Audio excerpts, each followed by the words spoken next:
மாட்டிக்கிட்டாரு ஒருத்தர். சுடர் DNA test மூலியமா நல்லா மாட்டிக்கிட்டாங்க. எல்லாத்துக்கும் காரணம், எல்லா கிரெடிட் நம்ம மனோகர் தான் போய் சேரும். மனோகர் வந்து நல்லா வந்து மூளையை போட்டு யோசிச்சாரு. அது பண்ணலாமா இது பண்ணலாம் சொல்லிட்டு எல்லாமே பண்ணி பார்த்தாரு.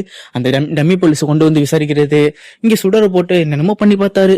எல்லாத்துலயும் வந்து தப்பிச்ச சுடர் இப்ப டிஎன்ஏ டெஸ்ட் மூலியமா நல்லா மாட்டிக்கிட்டாங்க. இங்க நம்ம கதிரேசன் அவருக்கு ஃப்ரீயா வந்து பாய்சன் கொடுத்தாலே போதும், அவர் வந்து குடிச்சிருவாரு.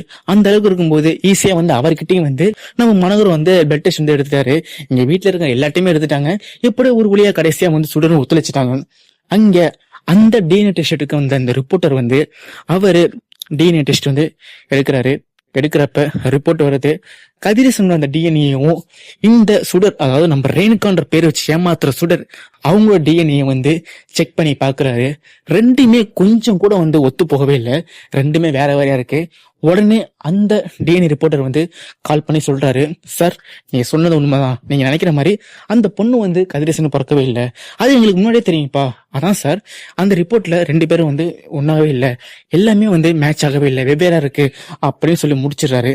இங்க மனோகர் வந்து சொல்றாரு, சரிப்பா நாளை காலைல நீ கரெக்டா நான் சொன்ன அந்த அட்ரஸ் பண்ணி வந்துரு அப்படின்னு. நாளை காலையில அவரு பாபு, நாகு, மனோகர், அந்த டிஎன்ஏ ரிப்போர்ட்டர் 3 பேரும் வந்து 4 பேர் வந்து வந்துடுறாங்க.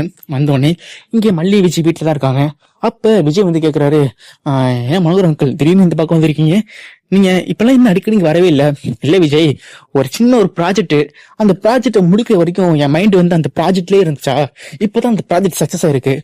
என்ன அங்கிள் என்ன சொல்றீங்க, புதுசா வச்சு வேலைக்கு போறீங்களா? இல்லப்பா வேலைக்கெல்லாம் போல, நம்ம எதுக்கு, நம்ம ரிட்டையர் ஆனதுல இருந்து நம்ம வந்து நார்மலா சும்மா தான் இருக்கோம். இப்ப இந்த வீட்டுல ஒருத்தவங்க தில்லுமுலை பண்றாங்கப்பா, ரொம்ப நாளாவே தில்லுமுலை பண்ணிருக்காங்கப்பா, அவங்களே கண்டுபிடிக்கணும். அதுக்காக தான். சரி இவர் யாரு? இவர் தான் நம்ம ரிப்போர்ட்டரு. விஜய் சொல்ல மறந்துட்டேன், நீ கதிரேசனுக்கும் அந்த நிஷா அவங்களுக்கும் போன் பண்ணி வரவைய, எதுக்கு எங்களுக்கு கேக்குறீங்க? இல்லப்பா நீ வரவை, நான் முக்கியமான விஷயத்த பத்தி சொல்ல போறேன், அது எல்லாருக்கும் தெரிஞ்சாகும்ல, முக்கியமா கதிரேசன் தெரிஞ்சாகும்ல, அதுக்காக தான். சரின்னு சொன்னோன்னே இங்க மல்லியும் சொல்றாங்க. உடனே விஜய் வந்து கால் பண்றாங்க. கால் பண்ணோடனே கதிரேசன் நிஷா அவங்க வீட்டுக்கு வந்துடுறாங்க. அப்ப நிஷா வந்து கேக்குறாங்க விஜய் கிட்ட, மாமா எதுக்கு என்ன வர சொன்னீங்க, நான் வேற ஒரு முக்கியமான வேலையை வெளில போலான்னு இருந்தேன். அப்ப இங்க விஜய் வந்து சொல்றாரு, இல்ல மனோகரனுக்குள்ள தான் ஏதோ வர சொன்னாரு, அதான் உங்களை கூப்பிட்டேன். கதிரேசன் வந்து சொல்றாரு, ஆமா இந்த தம்பி எங்க நிக்குது, இந்த தம்பி தானே இன்னைக்கு வந்து எங்கிட்ட பெல்ட் டெஸ்ட் எடுத்து போனுச்சு. கரெக்டா சொன்னீங்க, இந்த தம்பி தான் வந்து பெல்ட் டெஸ்ட் எடுத்து போனுச்சு. இங்க மனோர் வந்து சொல்றாங்க, கதிரேசன் சார் நீங்க எவ்வளவு பெரிய ஆளையும் வந்து ஈஸியா வந்து ஏமாத்திருவீங்க, ஆனா உங்களே வந்து இத்தனை நாள் வந்து பொண்ணா நடிச்சுட்டு ஒரு பொண்ணு வந்து ஏமாத்திட்டு இருக்கா, நீங்களும் வந்து அந்த பொண்ணுகிட்ட உண்மையான பொண்ணு நடிச்சு பாசம் வேஷம் எல்லாம் காமிச்சு என்னென்னமோ பண்ணிருக்கீங்க, அது உங்களுக்கு இன்ன வரைக்கும் வெளியே வரவே இல்லை. ஆனா அந்த உண்மையை வெளில கொண்டு வந்துட்டேன். இங்க கதிரேசனுக்கு ஒன்னும் புரியல. யோ மனோகர் என்னதான் பேசுற, அந்த டிஎன்ஏ ரிப்போர்ட் மனோகர் வந்து எடுக்கிறாரு. ஏன்னா அதுதான் வந்து அவர் கையில கிடைச்ச ஆயுதம். நம்ம மல்லி வந்து அப்படியே அவங்களும் வந்து சரி எல்லாத்தையும் வந்து நம்ம மனோகர் பார்த்துப்பாங்க, நம்ம வாயை திறக்கணும் அப்படின்னு சொல்லிட்டு அவங்க அமைதியா இருந்துட்டு இருக்காங்க. நிஷா வந்து கேக்குறாங்க மல்லி கிட்ட, மல்லி எங்க அக்கா ரேணுகா அப்படி கேட்கும்போது, உங்க அக்காவா, என்னன்னு தெரியல, இன்னும் திங்கிட்டு இருக்காங்க, இன்னும் எந்திரிக்கவே இல்லை. என்னது எந்திரிக்கவே இல்லையா, மணி 10க்கு மேல ஆகுது, இன்னும் எந்திரிக்காம இருக்கா.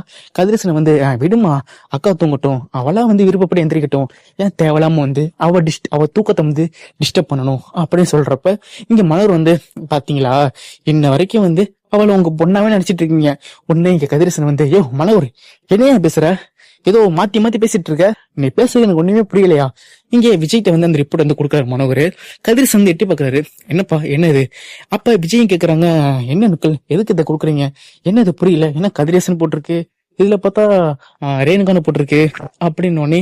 அப்ப அந்த டிஎன்ஏ ரிப்போர்ட்டர் வந்து எக்ஸ்பிளைன் பண்றாரு, சார் இங்க பாருங்க, அதாவது ஒருத்தவங்களுக்கு வந்து குழந்தை பிறந்துச்சுன்னா அந்த குழந்தையும் அவங்க அப்பாவும் அம்மாவும் வந்து அந்த ஜீன் எல்லாமே இந்த டிஎன்ஏல கரெக்டா எக்ஸாக்டா மேட்சா இருக்கணும்.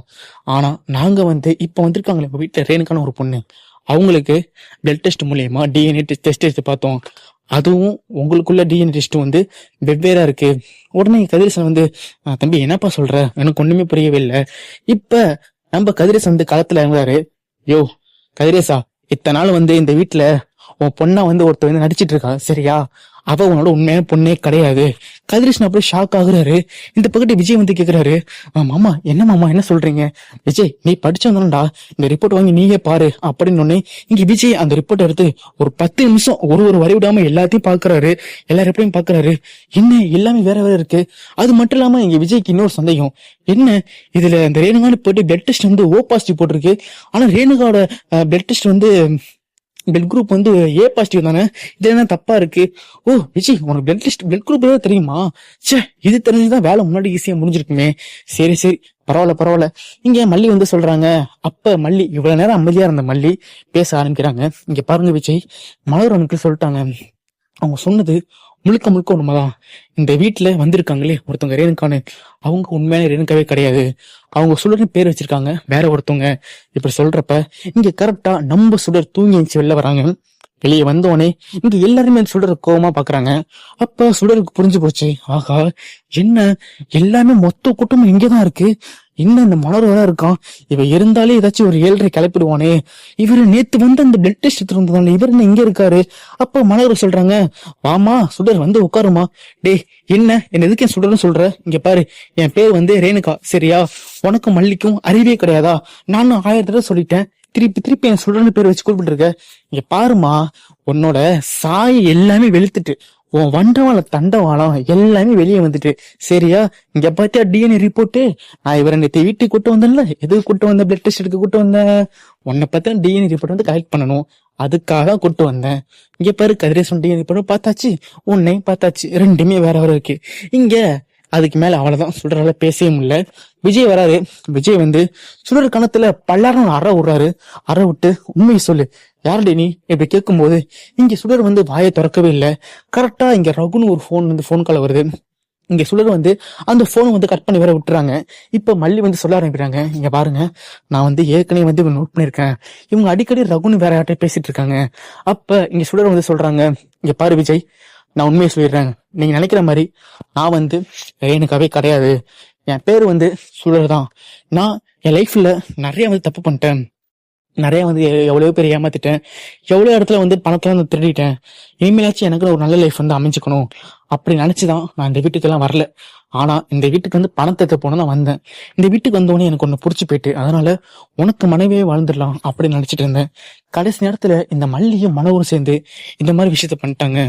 சரி இல்ல நீ எப்படியே விட்டா நான் கிளம்பி போயிருவேன் இப்படி சொல்றப்ப இங்க கதிரேசன் வந்து வராரு. வந்துட்டு சி உனக்கு கொஞ்சம் கூட அறிவே இல்லை, அது எப்படி உன்னால இப்படி ஏமாத்த முடியுது? உடனே நீங்க சொல்றாங்க, உனக்கும் அறிவு இல்ல, உனக்கு உண்மையான பொண்ணு யாரு நடிக்கிறா அதை கூட கண்டுபிடிக்க தெரியல. ஐயோ நீ வந்து என் பொண்ணோட முகச்சாடையில அப்படியே உரிச்சு வச்ச மாதிரி இருந்துட்ட, அதனால நான் அப்படியே நம்பிட்டேன், இல்லைன்னா நான் நம்பியிருக்கே மாட்டேன். இங்க மனோர் வந்து இதுக்கு மேல பேசி ஒன்னாக போறத, மல்லி அந்த பொண்ணோட கையை நீ நல்லா புடிச்சுக்க, நம்ம இப்ப போலீஸ் வந்து கால் பண்ணுவோம். தேவையில்லாம இந்த வீட்டுக்கு வந்து நம்மள நல்லா பிடிச்சி ஏமாத்திருக்கா. அது மட்டும் இல்லாம கதிரேசனோட 50 லட்சம் பணத்தை வேற திடீர்க்கா. அந்த பணத்தை எடுத்து வைக்காம இந்த பொண்ணு இங்க இருந்து கொஞ்சம் கூட நவரக்கூடாது. இங்க சொல்றாங்க, ப்ளீஸ் என்னை விட்டுருங்க, நான் கிளம்பி போயிடுறேன். அப்ப மல்லி, சரி நீ தான் வந்து கதிரேசன் அப்பா வீட்டுல 50 லட்சம் பணத்தை திருநீல, அதை மட்டும் கொடுத்து நீ கிளம்பிடு அப்படின்னு. சரி எனக்கு ஒரு 5 மினிட்ஸ் டைம் தாங்க சொல்லிட்டு இங்க ரகு வந்து கால் பண்றாங்க. கால் பண்ணி விஷயத்த சொல்றாங்க, நான் நல்லா மாட்டிக்கிட்டேன், நீ 50 லட்சம் பணத்தை மட்டும் எடுத்துட்டு வந்தா அவங்க என்னை விட்டுருவாங்க இப்படி சொல்றப்ப இங்க ரகு வந்து, அடி பாவி 50 லட்சம் பணம் சாதாரண பணமா, நீ அவங்க கிட்ட மாட்டிட்டு செத்தா சாது, இல்ல போலீஸ் ஸ்டேஷன் வச்சு உன்னை என்ன பண்ண எனக்கு கவலையே இல்லை, போனை வைடி அப்படின்ட்டு அவன் வந்து போனை வச்சிடறான். கடைசி நேரத்தை கழட்டி விட்டுட்டான். சுடர் அப்படியே அழுது தீக்குறாங்க. ஐயோ நம்ம ரகுவை மலை போல நம்பிட்டு இருந்தோனே, ஆனா அவனே நம்மளை ஏமாத்திட்டானே இப்படி சொல்லும் போது இங்க மனோகர் வந்து போன் அடிச்சிட்டாரு போலீஸ்க்கு. போலீஸ் வராங்க. போலீஸ் இங்க விசாரிச்சு அதுக்கப்புறமா சுடரை கைது பண்ணி கூட்டிட்டு போறாங்க. இங்க கதிரேசன் வந்து சொல்றாரு, சார் என் பணம் வந்து கிடைச்சிருமா, பணம் வந்து கிடைக்குமா? சரிங்க நாங்க கண்டுபிடி சொல்றோம். அந்த பணம் வந்து பிளாக் மணி தானே? ரொம்ப நல்லாவே தெரியும் சார். ஆமா சார் பிளாக் மணி தான், அதை கண்டுபிடிச்சு கொடுத்தீங்கன்னா உங்களுக்கு 10% தரேன் இப்படி சொல்லும் போது, சரி ஏன்னா போலீஸ் ஸ்டேஷன் அப்படிதான், பணம் கொடுத்தா எல்லாமே நடக்கும். எது எப்படியோ நமக்கு நம்ம சுடர் வந்து மாட்டிட்டாங்க. எப்படியோ மனோகர் வந்து செம்மையா ஒரு பிளான் பண்ணி அந்த பிளானை கரெக்டா எக்ஸிக்யூட்டும் பண்ணிட்டாரு. மனோகர் உண்மையிலே வந்து வேற லெவல் தான். மனோகர் இந்த மாதிரி பண்ணது யாருக்கெல்லாம் ரொம்ப பிடிச்சிருக்கோ அவங்களாம் உங்களோட கருத்தை வந்து கமெண்ட்ல சொல்லிட்டு போங்க.